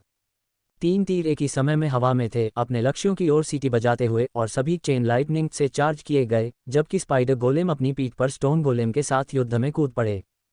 कमांडर रैंक की ताकत इतनी थी कि बोझ ने उन्हें मुश्किल से धीमा किया, और इस कदम ने सभी 4 गोलेम को काल के तीरों की पहली लहर की तरह ही करीबी मुकाबले में डाल दिया। हिट! बिजली यति कबीले के बीच से गुजरी, लेकिन फ्रॉस्ट जायंट से बच गई, जो मुख्य समूह से थोड़ा आगे था। लेकिन उसे दूसरों की तुलना में बेहतर खतरे का अंदाजा था, और जब वे दाएं मुड़े तो वह बाएं मुड़ गया, जिससे उसे काल के उड़ते हुए तीर दिखाई दिए और अंदाजा हो गया कि वह कहाँ छिपा हुआ है। अगले 3 ने उसकी स्थिति का पता लगा लिया, लेकिन बाकी को धीमा रखते हुए 3 और यति को घायल कर दिया। ये काफ़ी अच्छा था, और काल ने सीटी बजाई, थोर को ऐसे पुकारा जैसे वह किसी बड़े पिल्ले को पुकारता। सेरो ने मैदान में दौड़ना शुरू कर दिया। उसे सैकड़ों मीटर की दूरी तय करने में समय लगा, लेकिन ऊपर हॉक तेज था। आग के गोले की बौछार यति कबीले पर बरस पड़ी, जिसने फ्रॉस्ट जायंट को अनदेखा कर दिया जो काल की ओर बढ़ रहा था। आमने सामने उसे पूरा भरोसा था कि वह उस लड़ाई को जीत सकता है, इसलिए फ्रॉस्ट आर्मर को नष्ट करना और यति के आइस बोल्ट को खत्म करना अधिक महत्वपूर्ण प्राथमिकताएं थीं। रैमी ने बर्फीला तूफान की मारक दृश्यता का सुझाव दिया ताकि दुश्मन को पता न चले कि थोर आ रहा है, और उन्हें भ्रमित कर सके कि वे क्यों नुकसान उठा रहे हैं। दुश्मन के खिलाफ उनकी अपनी चालों का इस्तेमाल करना स्पिरिट स्नैक को सबसे अच्छी रणनीति लग रही थी, भले ही इससे हॉक को परेशानी हो, जिसने सोचा कि ज़मीन से 10 मीटर ऊपर या जहाँ तक फैला था वह उस जगह से बहुत करीब था जहाँ वह उड़ रहा था। क्या आप उसे बर्फीला तूफान के बजाय फायरस्टॉर्म डालना नहीं सिखा सकते? हॉक ने शिकायत की। ज़रूर, जैसे ही हम इसे देखेंगे मैं उसे इसे सीखने के लिए काम करवाऊंगा। बस इस बात से खुश रहें कि लोड्स अपने वाटर वोर्टेक्स के स्टाफ का इस्तेमाल नहीं कर रही है। काल ने बहुत जल्दी बोल दिया। हमलों और बर्फीले तूफान से बर्फ के टुकड़ों से भरे 3 बड़े पानी के फनल युद्ध के मैदान में दिखाई दिए, जिससे हॉक गुस्से में चीखने लगा। वह सिर्फ उसके साथ खिलवाड़ करने के लिए ऐसा कर रही थी। हॉक को पूरा यकीन था। सिर्फ 10 कमांडर थे, वे इस अतिरिक्त पानी के जादू के बिना भी इसे संभाल सकते थे। और लॉर्ड्स प्रीस्टेस को बिजली का इस्तेमाल करना सिखाएं, हॉक ने आगे कहा। वह एक पादरी थी, जादूगर नहीं। इस बात की संभावना बहुत कम थी कि वह अपने दम पर कोई मौलिक हमला मंत्र सीख पाए। शायद वह नेचर गोलेम सीख पाए। ऐसा लग रहा था कि वे ऐसी चीज़ें हैं जो एक ग्रीन ड्रैगन प्रीस्टेस सीख सकती है। लेकिन एक बार जब पानी का भंवर मंत्र सक्रिय हो गया तो लॉर्ड्स ने यति को धीमा करने के लिए बाध्यकारी लताओं को बनाने पर ध्यान केंद्रित करना शुरू कर दिया, जबकि टेसा ने हमले के बफर डाले और थोर द्वारा रिफ्रेशिंग लाइटनिंग बैरियर को सक्रिय करने के बीच गोलेम को हुए नुकसान से ठीक किया। जैसे ही फ्रॉस्ट जायंट पास आया, काल ने तीरों से अपने नए मॉल पर स्विच किया और उस पर फ्लेम बॉडी की 5 परतें चार्ज की, दुश्मन नेता को विस्मृत करने के लिए तैयार। जब जायंट ने हथियार की शक्ति को महसूस किया और पेड़ों में कमांडर रैंक एलीट को देखा तो वह रुक गया, लेकिन केवल इतना ही समय लगा कि वह अपने बड़े क्लब से हथियार बदलकर 2 छोटी तलवारें ले सके। ये काल के लिए एक समस्या होगी, क्योंकि उसे अभी भी जानवर पर वास्तव में एक हिट लगाने की आवश्यकता थी, लेकिन रैमी सहायता के साथ तैयार थी। उसकी चेन लाइटनिंग ने जायंट को अनजान बना दिया, क्योंकि वह केवल काल को कौशल सक्रियण के संकेतों के लिए देख रहा था। इसने एक पल के लिए उसे धीमा कर दिया क्योंकि मॉल अपने लक्ष्य की ओर बढ़ रहा था। जायंट ने अपने ब्लेड को पार किया, जिससे मॉल के कोमल हिस्सों की ओर ऊपर की ओर झूलने से रोक दिया गया, लेकिन काल ने बस वार करके आगे की ओर धक्का दिया। ये हथियार से किसी भी तरह का नुकसान पहुंचाने के लिए पर्याप्त नहीं था, लेकिन संपर्क पर कौशल सक्रिय हो गए। जायंट ने छेद देखा और उसके ब्लेड चमक उठे। काल की दोनों भुजाओं पर लगे अवरोधों पर वार किया, क्योंकि मॉल फ्रॉस्ट जायंट के निचले पेट से टकराया था। दोनों लड़ा के जमीन पर गिर गए और काल के बाएं हाथ से बहुत खून बह रहा था, जहां अवरोध कमजोर होने के बाद दूसरा वार हुआ था। उसने रिफ्रेशिंग लाइटनिंग को वापस ऊपर लाया, जबकि रैमी ने उसके घाव को बंद करने के लिए हीलिंग स्प्लैश का इस्तेमाल किया और जायंट अपने पैरों पर खड़ा हो गया और मुट्ठी भर बर्फ से अपने सीने में सुलगते घाव को बुझाया। अब वे दोनों और अधिक सावधान थे, क्योंकि वे एक दूसरे के चारों ओर चक्कर लगा रहे थे ताकि सुदृढ़ीकरण को अपनी स्थिति तक पहुंचने के लिए समय मिल सके। उनके पीछे लड़ाई क्रूर होती जा रही थी, क्योंकि यति कबीले को एहसास हुआ कि हॉक की लपटों के लक्षित प्रतिशोध के खिलाफ वे कितने ज्वलनशील हो सकते हैं। काल ने एक वार को टाला और मॉल को फ्रॉस्ट जायंट के दाहिने हाथ में मारा, जिससे चेन लाइटनिंग उसके शरीर से होकर गुजरी, जिससे उसका एक ब्लेड गिर गया। दूसरे को जल्दी से त्याग दिया गया और जायंट ने काल को पकड़कर उसे टुकड़ों में फाड़ने के इरादे से कुचलने के लिए वार किया। लेकिन फ्लेमिंग बॉडी बचाव के लिए आए काल को आग में लपेट दिया, जबकि जायंट ने उसकी छाती को पकड़ लिया। ये सहज रूप से हिल गया और मॉल ने उसके चेहरे पर प्रहार किया, आग से भर गया। हड्डियां बिखर गईं और जायंट मर गया, रैमी के दलदल में गायब होने से पहले। जहां उसका शरीर था वहां वस्तुओं का एक छोटा सा ढेर बचा था, जिसे स्थानांतरित नहीं किया जा सका, लेकिन काल वास्तविक लड़ाई में अधिक रुचि रखता था। अध्याय 278 यति वर्दी। लॉर्ड्स थोर पर रिफ्रेश मंत्र का उपयोग कर रहा था ताकि उसकी सहनशक्ति बनी रहे, जबकि थोर ने रिफ्रेशिंग लाइटनिंग को बनाए रखने की पूरी कोशिश की और गोलेम्स ने दर्जनों मैजिक मिसाइलों के साथ यति कबीले को तहस नहस कर दिया। दाना और तोरी दोनों उनका उपयोग कर रहे थे, जबकि ओफेलिया ने यति को जादूगरों से दूर रखा। वे जीत रहे थे और कबीले का आधा हिस्सा पहले ही गिर चुका था, जबकि बाकी लोग लड़ते हुए बर्फ पर खून से लथपथ हो गए थे। लेसेरेट के खिलाफ वे बिना हील के युद्ध नहीं जीत सकते थे। तीरों की एक आखिरी बौछार ने पहले से ही घायल यति कबीले को खत्म कर दिया और काल ने टेसा को पहचानने के लिए जल्दी से फ्रॉस्ट जायंट का सामान इकट्ठा किया। क्या सब ठीक हैं? उसने मुख्य लड़ाई की ओर भागते हुए पूछा। हम 1 मिनट में आ जाएंगे। बेयर अभी भी कुछ घावों से उबर रहा है और थोर भी। रे को अच्छा होना चाहिए, लेकिन सभी ने बहुत सारा मैना और ऊर्जा जला दी, टेसा ने जवाब दिया। रैमी का बर्फीला तूफान धीरे धीरे युद्ध के मैदान को कवर कर रहा था, जबकि काल अपने भरोसेमंद लूट बैग में फेंकने के लिए जादुई वस्तुओं की तलाश में शवों की तलाश कर रहा था। यति की लाशों के पास सभी जादुई हथियार थे, लेकिन उन पर लबादों के अलावा कोई और वस्तु नहीं थी जिसका उपयोग वे खुद को दिग्गजों के रूप में छिपाने के लिए कर रहे थे। काल के लिए ये काफ़ी अच्छा था, क्योंकि 10 और हथियारों ने उन्हें या तो स्विच करने का मौका दिया या बाद में क्रेडिट के लिए उन्हें वापस कर दिया। लाइन पर मौजूद सैनिक हथियारों के उन्नयन की सराहना करेंगे और आपके सुदृढ़ीकरण से सद्भावना कभी भी बुरी बात नहीं हो सकती। मध्य विद्यालय में वापस, जब वह आखिरी व्यक्ति था जो यौवन से नहीं गुजरा था, काल का एक बहुत बड़ा दोस्त था जो समय मिलने पर उसका ख्याल रखता था। काल ने कुछ समय से बिग जॉन के बारे में नहीं सोचा था, संभवतः हेलिक बनने के बाद से नहीं, लेकिन वह और जॉन हमेशा साथ में पढ़ते थे, और जब शिक्षकों ने आंखें मूंद लीं तो जॉन ने बदमाशी को हाथ से निकलने से रोका।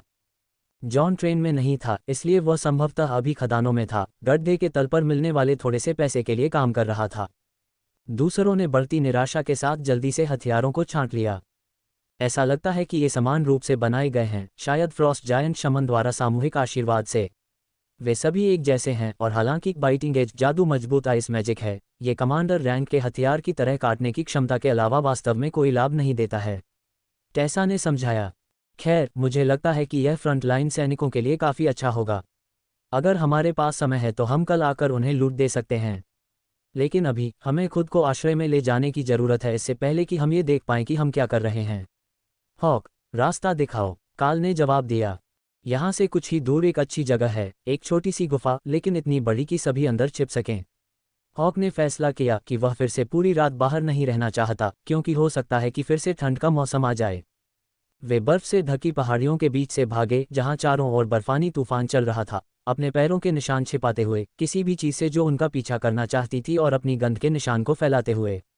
इस युद्ध के मैदान में ये जल्दी ही उनका सबसे अच्छा सहयोगी बन गया, और आश्चर्यजनक हमलों के खिलाफ एक बेहतरीन सुरक्षा कवच बन गया। इस तथ्य ने भी मदद की कि कोई भी जीवित स्थानीय राक्षस आबादी नहीं थी। यहाँ रहने वाले सभी लोग भाग गए थे, और फ्रॉस्ट जायंट आर्मी पूरी सीमा को कवर करने के लिए केवल इतने ही सैनिक भेज सकती थी। गुफा हॉक के अनुमान से कहीं ज्यादा बड़ी निकली। सामने का क्षेत्र छोटा था, लेकिन उसके पीछे एक संकरी सुरंग थी जो एक बहुत बड़े कमरे में जाती थी।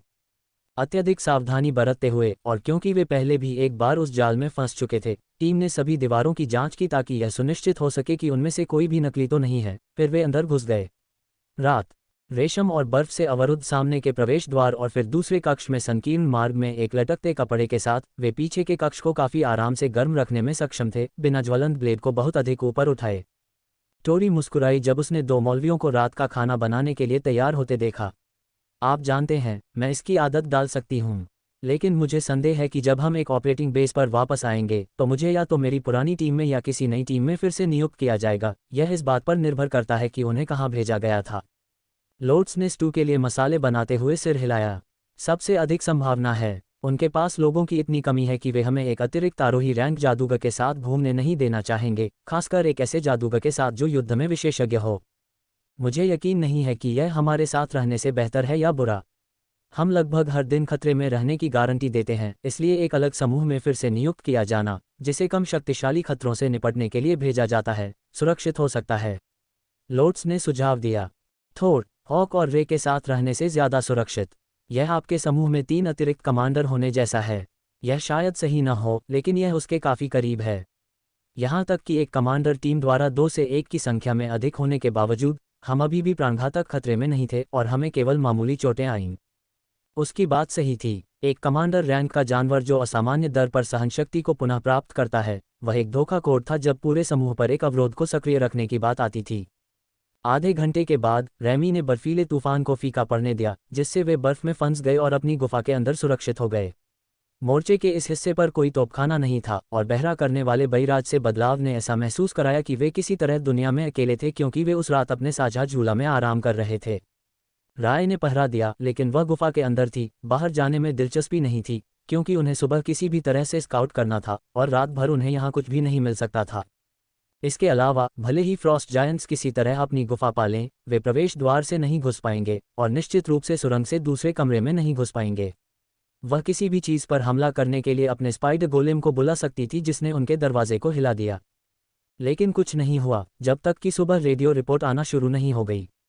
पिछली रात को उन्होंने जो मुख्य लाइन छोड़ी थी, उसमें भारी हताहत हुए, लेकिन बिना जमीन खोए फ्रॉस्ट जायंट के हमले को पीछे धकेल दिया। जोन के प्रभारी जनरल की चतुराई की बदौलत शैमनिस्टिक मौसम के जादू के ऊपर से गुजरने के बाद हजारों फ्रॉस्ट जायंट मारे गए थे।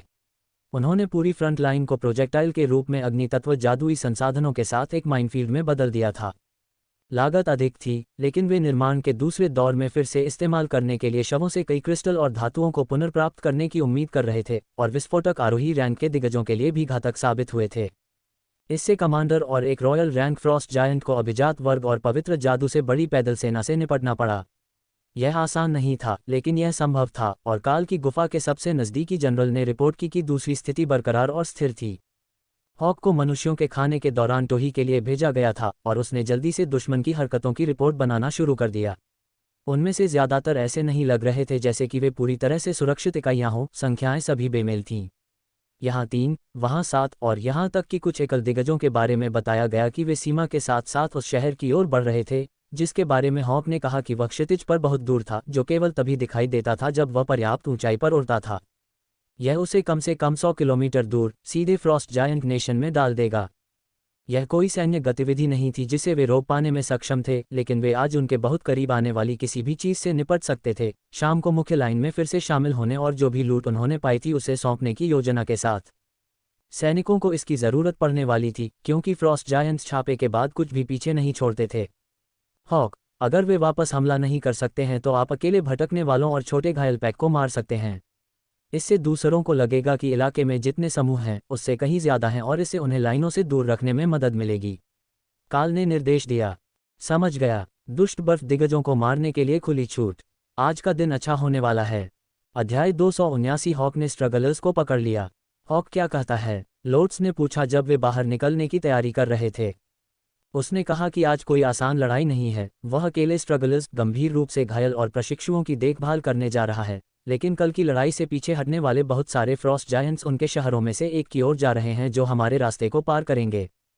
जब तक मुख्य बल उन्हें बचाने के लिए पीछे नहीं हटता, तब तक हमें अपनी इच्छानुसार शिकार करने में कोई दिक्कत नहीं होनी चाहिए। हॉक हमारे लिए उन पर नज़र रखेगा, लेकिन संभावना है कि उन्हें कभी पता नहीं चलेगा कि कोई समस्या है जब तक कि सब कुछ खत्म न हो जाए। काल ने समझाया। रैमी की आवाज़ काल के दिमाग में फुसफुसाई, जैसे कि वह इसे दूसरे जानवरों से छिपाने की कोशिश कर रही हो। हमें फ्रॉस्ट जायंट लैंड में जाना जारी रखना चाहिए। मैं वहाँ एक अविश्वसनीय रूप से मजबूत शमन ऊर्जा महसूस कर सकता हूँ, और मैं इसे चाहता हूँ। क्या वह फ्रॉस्ट जायंट शमन नहीं होगा? जीवित जायंट से आपको क्या लाभ होगा? काल ने पूछा, इस तथ्य पर विचार करते हुए कि प्रश्न में शमन एक अधिपति रैंक राक्षस हो सकता है। नहीं, कोई व्यक्ति नहीं, कोई वस्तु। मैं इसे महसूस कर सकती हूँ, उसने जोर दिया। ठीक है, हम देखेंगे कि हम क्या कर सकते हैं, लेकिन अगर यह कई दिनों दूर है तो हमारे लिए अपने क्षेत्र को छोड़ना बहुत दूर है। रैमी ने मुंह बनाया क्योंकि उसे एहसास हुआ कि वे उसे खोजने के लिए कई दिनों का चक्कर नहीं लगाएंगे, जिसे वह महसूस कर सकती थी, लेकिन उसने काम करना बंद नहीं किया और अपने बर्फीले तूफान को सक्रिय और इतना कम रखा कि आरोही रैंक या मजबूत फ्रॉस्ट जायंट को नुकसान न पहुंचे जिनका वे शिकार कर रहे थे। अगर उन्हें चोट नहीं लगी होती तो वे सोचते कि यह सिर्फ एक बर्फीला तूफान था, या कम से कम यही सिद्धांत था। पहला लक्ष्य जो उन्हें मिला वह एक अकेला कमांडर था जो हल्का घायल था। दुर्भाग्य से जायंट के लिए उसे यह एहसास भी नहीं हुआ कि राय और उसके गोलेम मरने से पहले उसका पीछा कर रहे थे। फिर एक घायल तिकड़ी आई जिसे काल ने स्पाइडर गोलेम के पहुंचने से पहले तीर से चिन्हित किया।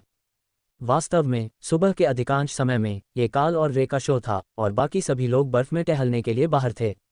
कोई भी इतना जीवित नहीं था कि वह उचित लड़ाई कर सके, लेकिन यह मूल्यवान काम था। वे विफल हमले के बचे हुए लोगों को सुरक्षित स्थान पर पहुंचने या खुद को ठीक करने और लड़ाई में फिर से शामिल होने से पहले ही खत्म कर रहे थे। दोपहर के भोजन के आसपास हॉक आराम करने के लिए वापस आया, जबकि जायंट्स जिन्होंने उसे आवारा लोगों पर हमला करते देखा था या तो शांत हो गए या उसे खोजना छोड़ दिया। वे घंटों से उसका पीछा कर रहे थे, लेकिन पक्षी कमजोर लोगों पर घात लगाने के लिए पेड़ों के बीच छिप रहा था और फिर भाग रहा था।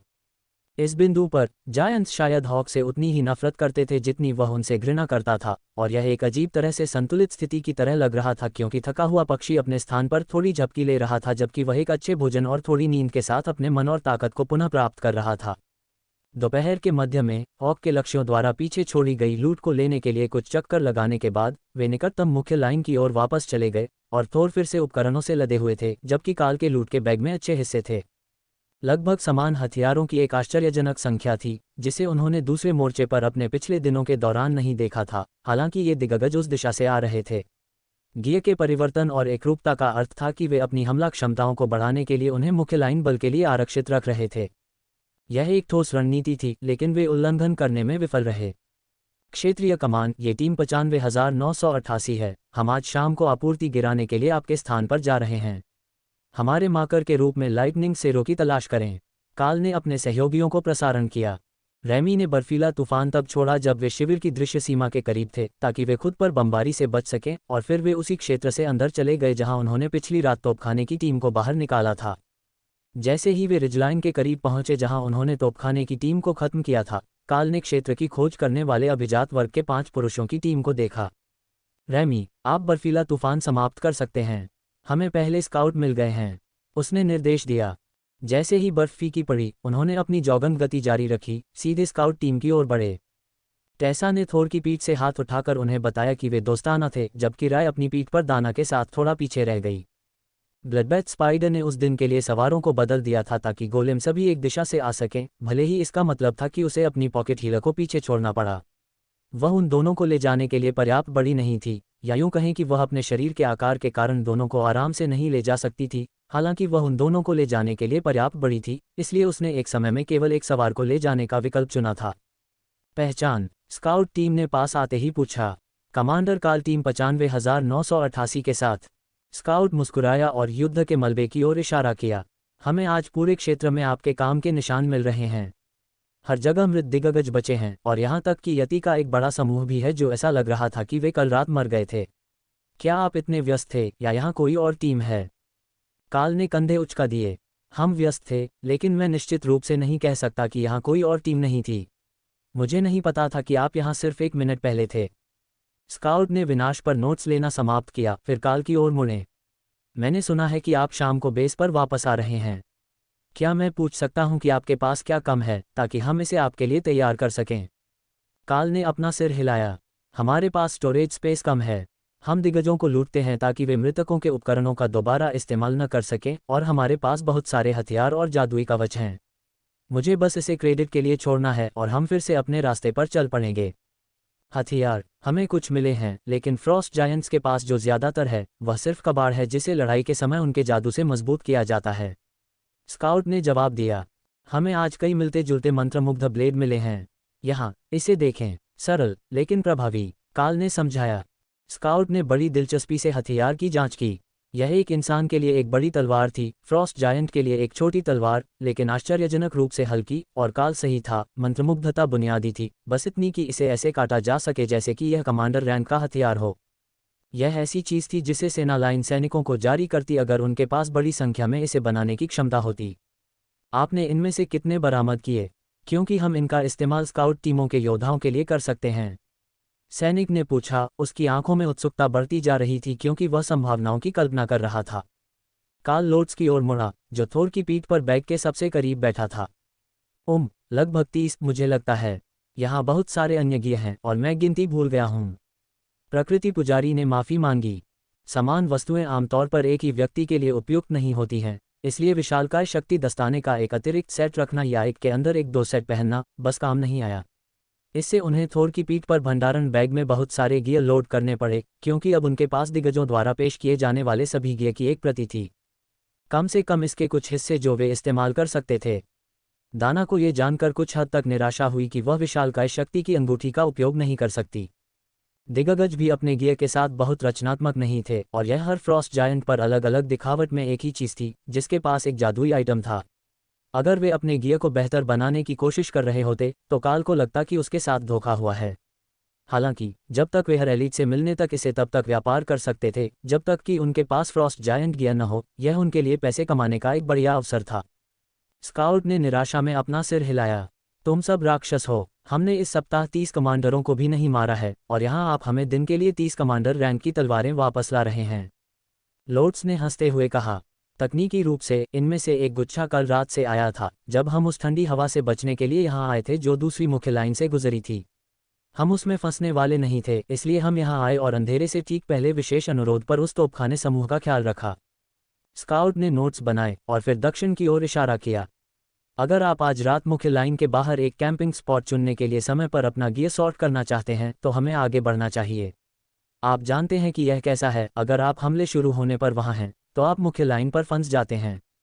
अध्याय 280 लूट गिराना। जब उन्होंने स्काउट टीम को काल के सफ़ेद लबादे वाले मेनाग्री को बेस की ओर ले जाते देखा तो कैंप के गश्ती दल ने बिना किसी सवाल के उन्हें जाने दिया। उनके पास से गुजरने वाले हर व्यक्ति का पहला विचार ये था कि यह एक चरमचर्च गार्ड इकाई थी, उनकी चमकदार सफ़ेद बाहरी परत के कारण, जिसे उन्होंने बर्फ के साथ घुलने मिलने के लिए फ्रॉस्ट जायंट से चुराया था। लेकिन जब उन्होंने देखा कि नीचे कौन था तो वे बस भ्रमित हो गए। वे चर्च के गार्ड की तरह नहीं दिख रहे थे और उनके बाकी कवच सफ़ेद रंग से ढके नहीं थे। न ही उन पर किसी तरह का चर्च का प्रतीक चिन्ह था, सिवाय 2 मौलवियों के, एक हरे रंग का और एक लाल रंग का, जो उनके सफ़ेद लबादों के नीचे थे। काल ने लूट के बैग को कंधे पर रखा और थोर को अपनी जगह पर आराम करने दिया, ताकि अगर आज रात उन्हें अपने सोने के स्थान पर जाने के दौरान कोई लड़ाई का सामना करना पड़े। बैग काल के कंधों से लटकते हुए ज़मीन पर लगभग घिसट रहे थे। ये संकेत था कि वे अपनी लूट को इकट्ठा करने में थोड़ा ज़्यादा आगे निकल गए होंगे। तथ्य यह है कि उसे कुछ टेंटों के बीच जाने के लिए बगल में मुड़ना पड़ा। यह एक और ठोस संकेत था, लेकिन कोई भी इसके बारे में बहुत चिंतित नहीं था जब तक कि उन बैगों की सामग्री उनके लिए थी। सैनिकों को ऐसा लग रहा था कि उन्हें अप्रत्याशित आपूर्ति मिल गई है। उन्हें ये जानने का कोई तरीका नहीं था कि यह सिर्फ एक कुलीन दल में इकट्ठा हुए जमाखोरों का समूह था। जनरल, एक रॉयल रैंक योद्धा जिसकी पीठ पर एक बड़ी ढाल बंधी थी और कमर पर एक कुल्हाड़ी थी, उनसे मिलने के लिए अपने टैंक से बाहर आया। फिर जब उसने काल के कंधों पर बैग देखे तो वह 2 बार पीछे मुड़ा। काल ने स्टील आइड योद्धा का अभिवादन किया। जनरल, अजीब दिखने के लिए मैं क्षमा चाहता हूँ। हमारे पास लूट का सामान ले जाने वाला लाइटनिंग सेरो था, लेकिन वह आसानी से कैंप में फिट नहीं हो सकता था। बिल्कुल भी समस्या नहीं है। स्काउट्स ने हमें बताया कि आपने जायंट से कुछ गियर एकत्र किया है जिसके बारे में हमें पता होना चाहिए, लेकिन हमें उम्मीद नहीं थी कि यह इतना अधिक होगा। उसने मुस्कुराते हुए जवाब दिया कि उसने काल में एक नया दोस्त बनाया है। जो कोई भी बिना पूछे अपने सैनिकों के लिए इतनी लूट वापस लाता है और दुश्मन की रेखाओं के बीच से लड़ते हुए, उसके दिमाग में कम से कम आधा सभ्य व्यक्ति होना चाहिए। हाँ, इन्हें देखो। काल ने बैग से सभी सामान तलवारें निकालने से पहले जवाब दिया। दिखने में एक जैसे नहीं, असल में हथियारों के बीच बहुत भिन्नता थी, लेकिन उन पर जादू बिल्कुल एक जैसा था। जनरल को यह समझने में बस 1 सेकंड लगा। दिलचस्प है, हम कुछ समय से जानते हैं कि दिग्गज विविधता में बहुत बड़े नहीं हैं, लेकिन मुझे लगता है कि आपको अभी अभी इस बात का सबूत मिला होगा कि वे अपने सभी जादू करने के लिए एक बहुत ही सीमित और सटीक जादुई उपकरण का उपयोग कर रहे हैं। ये केवल कुछ अलग क्षमताओं में सक्षम हो सकता है, और यही कारण है कि हम सभी ठंड दिग्गजों को विशाल शक्ति के छल्ले और कंगन के साथ देखते हैं, और फिर उनके बाकी गिया आमतौर पर केवल जादुई होते हैं क्योंकि यह जादुई जानवरों की खाल से बने होते हैं। जनरल ने सोचा, केवल इतना ही नहीं, बल्कि यह इस बात का भी सबूत है कि वे बहुत कुछ बना सकते हैं। हमारे पास एक हमले के बचे हुए लोगों से लिए गए 30 समान हथियार हैं, सभी कमांडर रैंक की तलवारें हैं। यह आपके सैनिकों के लिए उपयोगी होगा, लेकिन ये सुझाव देता है कि आप जल्द ही उनका सामना दूसरी तरफ से भी कर सकते हैं। इनमें से सभी कमांडर रैंक के दुश्मनों से नहीं लिए गए थे, उनमें से कुछ आरोही के उच्च पक्ष पर थे। काल ने समझाया, ये बिल्कुल भी अच्छा नहीं है। आरोही अभिजात वर्ग एक ही रैंक के फ्रॉस्ट जायंट के खिलाफ इतनी आसानी से 2 पर 1 जा सकता है क्योंकि यह जल्दी से उनकी बाधाओं को पार नहीं कर सकता है। लेकिन इस तरह के हथियारों में वही समस्या नहीं होगी। आपने इससे कैसे निपटा? मैं देखता हूं कि आपका जादूगर अभी भी आरोही है, जनरल ने जवाब दिया। कमांडर रैंक लाइटनिंग सेरो के पास समूह में सभी के लिए अपनी बाधा फैलाने की क्षमता है। उसके और सुरक्षा के घेरे के बीच हमारे पास बहुत अधिक मुद्दे नहीं हैं। जनरल ने सिर हिलाया। आपके पास एक ठोस समूह है। मुझे यकीन नहीं है कि हम अगले चार्ज में बड़ी संख्या में दिखाई देने वाली उन तलवारों के बारे में क्या करने जा रहे हैं, लेकिन हम उन तलवारों का अच्छा उपयोग करने में सक्षम होंगे जो आपने हमें लाई हैं। जैसा कि आपने शायद पहले ही देखा होगा, एक छात्र के रूप में आपकी स्थिति के बावजूद कमांडर रैंक गियर मिलना मुश्किल है। हर डिपो में 1 या 2 पीस हो सकते हैं, लेकिन बस इतना ही। जब हम एक समय में दर्जनों कमांडर रैंक फ्रॉस्ट जायंट्स के खिलाफ लड़ रहे होते हैं तो हर हथियार मायने रखता है। जादूगर हमारे लिए बाधाएं खड़ी कर सकते हैं और पुजारी आशीर्वाद दे सकते हैं, लेकिन कोई भी चीज़ वास्तव में एक अच्छे हथियार की जगह नहीं ले सकती। काल ने बैग की ओर इशारा करते हुए मुस्कुराया। वे वहाँ केवल हथियार नहीं हैं, ये सिर्फ ध्यान देने योग्य था कि वे सभी एक जैसे थे। वहाँ कई जायंट स्ट्रेंथ आइटम भी हैं और कुछ कमांडर रैंक और आरोही रैंक कवच भी हैं। हमने वह सब कुछ हथिया लिया जो देखने में अच्छा लग रहा था और युद्ध में नष्ट नहीं हुआ था। अब उन महत्वपूर्ण भागों पर आते हैं जिन्हें मैं रेडियो प्रसारण में नहीं दिखा सकता था। दूसरी सीमा रेखा पर युद्ध के बचे हुए लोग उस दिशा में एक फ्रॉस्ट जायंट शहर की ओर बढ़ रहे हैं, लेकिन दूसरी रेखा पर हमला करने वाली तीव्र आइस मैजिक की लहर उस तरफ से उनकी सीमाओं के भीतर से आई थी। ये सीमा के करीब नहीं डाला गया था, हम पहले से ही उनके क्षेत्र में थे जब हमने महसूस किया कि यह क्षितिज पर आ रहा है। जनरल ने नई जानकारी पर विचार करते हुए गुनगुनाया। मुझे लगता है कि मैं जान सकता हूं कि यह कहां से आ रहा है। एक क्रिस्टल माउंटेन है, शुद्ध बर्फ का एक विशाल खंड जो उनके देश को जमाए रखता है, फ्रॉस्ट जायंट्स के क्षेत्र के ठीक केंद्र में। जिस क्षेत्र को ये ठंडा रख सकता था वह हमेशा उनकी सीमाओं की सीमा थी, लेकिन अब मुझे विश्वास है कि उन्होंने इसे एक्सेस करने और बढ़ाने का एक तरीका खोज लिया है। वैसे यह आधिकारिक नहीं है, बस इस मामले पर इस एलीट के विचार हैं। लेकिन मैं लगातार 10 सालों से युद्ध में हूं और मैंने कुछ चीज़ें देखी हैं। समस्या यह है कि हमारे पास इसके बारे में कुछ पुराने ड्रोन फुटेज और एक टीम के अलावा और कोई जानकारी नहीं है जिसने कुछ साल पहले इसे देखा था। जब तक कोई वास्तव में वहां नहीं जाता, हम निश्चित रूप से नहीं जान सकते, लेकिन किसी से वास्तव में ऐसा करने के लिए कहना आत्मघाती होगा और हम उन कुलीनों को नहीं छोड़ सकते जिनके बचने का मौका होगा। काल ने ठहाका लगाया। ठीक है, मुझे पता है कि यह मैं नहीं होने वाला हूं जब तक कि मैं आपकी सेना को अपने साथ नहीं ले जाऊंगा। जनरल हंसे। यह एक अधिपति होना चाहिए।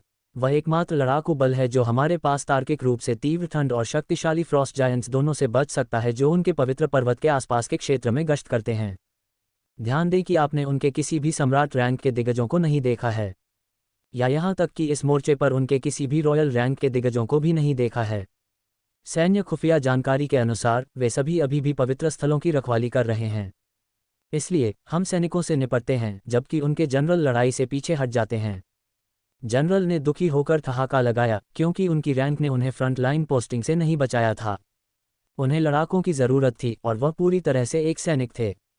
हम जानते हैं कि यह हमारे तैनात क्षेत्र के बाहर है, लेकिन मैदान में योजनाएं बदल जाती हैं। इसलिए अगर कहीं ऐसा है जहां आपको हमारी ज़रूरत है तो हम कल कुछ सहायता कर सकते हैं, इससे पहले कि कोई शिकायत करे कि हम अपनी स्थिति से बाहर हैं। काल ने सुझाव दिया। जनरल ने अपने टेंट में वापस जाने का इशारा किया। कुछ जगहें हैं, लेकिन अपनी स्थिति के बारे में चिंता न करें, मैं आपकी स्थिति को घूमते हुए आगे के स्काउट्स में अपडेट कर दूंगा, इसलिए आप सीमा पर कहीं भी हो सकते हैं जो आपको सूट करे। अगर आप हर दिन इस तरह के हथियार इकट्ठा करने जा रहे हैं तो मुझे नहीं लगता कि उन्हें इस बात की परवाह होगी कि आपने उन्हें कहां से प्राप्त किया है। हमें उनकी बहुत ज़रूरत है, खासकर कमांडर रैंक ब्लेड और विशाल शक्ति के छल्ले। उनका उपयोग लगभग हर योद्धा वर्ग द्वारा किया जा सकता है। फिर वह उन्हें अंदर ले गया और नक्शे के ऊपर पत्थरों के एक संग्रह के साथ एक मेज के दूर वाले हिस्से पर कदम रखा। मुझे पता है कि यह स्केचंग लग रहा है, लेकिन ये सैन्य टुकड़ियों की गतिविधियों को अपडेट करने का सबसे आसान तरीका है, और अगर ऐसा कोई मौका है कि शिविर पर कब्जा कर लिया जाएगा तो सबसे पहले हम उसे गिरा देते हैं। इसका मतलब है कि हमें बाद में अपने नक्शे को फिर से लगाना होगा, लेकिन इसका ये भी मतलब है कि दुश्मन हमारे सैनिकों को ट्रैक करने के लिए नक्शे का उपयोग नहीं कर पाएगा, उसने समझाया। काल ने सिर हिलाया। हम इस चाल से परिचित हैं, और तथ्य यह है कि अधिकांश अधिकारी सभी संपत्तियों को नक्शे पर नहीं डालते हैं। जब हम यहाँ उतरे और विसंगति देखी तो हमें एक चौंकाने वाली चेतावनी मिली। जनरल ने उदास होकर मुस्कुराया। देखिए, यह एक कार्यकारी स्तर का मुद्दा है। उन्हें हमेशा लगता है कि हम क्षेत्र में स्थिति को बढ़ा चढ़ाकर बता रहे हैं। शायद उनके सिर को इतनी दूर तक घुसाए रखने से ये सुनना मुश्किल है।